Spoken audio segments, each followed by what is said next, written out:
Hello বন্ধুরা, আমি new ব্যারাকপুরে বুকিংটা ড্রপ করার পরে এনারা বুকিং করেন নিউ টাউনের।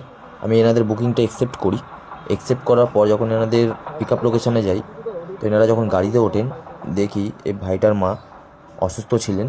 তো উনি গাড়িতে ওঠার পরেই উনি দেখছি গাড়িতে শুয়ে পড়েছেন। তো উনি এতটাই অসুস্থ ছিলেন যে উনি পুরো রাস্তায় গাড়ির মধ্যে ঘুমিয়ে ঘুমিয়ে গেছেন।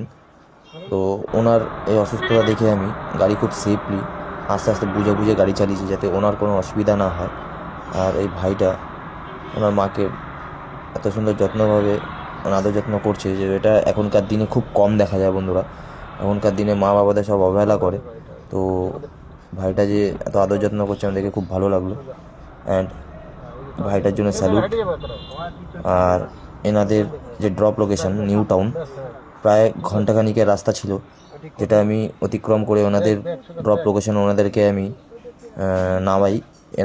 এনারা আমাকে ক্যাশ পেমেন্ট করেন। ক্যাশ পেমেন্ট করার পর আমি আবার ওনাদেরকে ড্রপ করার পর একটা বুকিং খুঁজছি, যেটা হচ্ছে ওখান থেকে সোদপুরের। সেই সোদপুরের বুকিং পেতে পেতে আমার এখন প্রায় অনেকটা সময় লাগবে। তো এর জন্য আমি ওনাদেরকে ড্রপ করার পর একটু এক জায়গায় গিয়ে সাইড করে গাড়ি ওয়েট করি, যে যতক্ষণ না সোদপুরে আসবে ততক্ষণ আমি অ্যাপসের দিকেই দেখতে থাকি যে কতক্ষণে সোদপুরে বুকিং পাবো। অ্যান্ড নিউ টাউনের দিকে বিকালবেলা 5টার পরে যদি তোমরা যাও, দেখবে তোমরা ওখান থেকে রিটার্ন বুকিং সোদপুর পাবে। কারণ অফিস টাইম সকালবেলা, অ্যান্ড অফিস ছুটি হওয়ার পর সব যে যার বাড়ি আসার জন্য অ্যাপস থেকে বুকিং করে ক্যাবের জন্য। তো আমি ওয়েট করছিলাম, আমার টাইমিংটা খুব ভালো ছিল, ওখানে 5:30টার মধ্যে আমি পৌঁছেছিলাম নিউ টাউনে।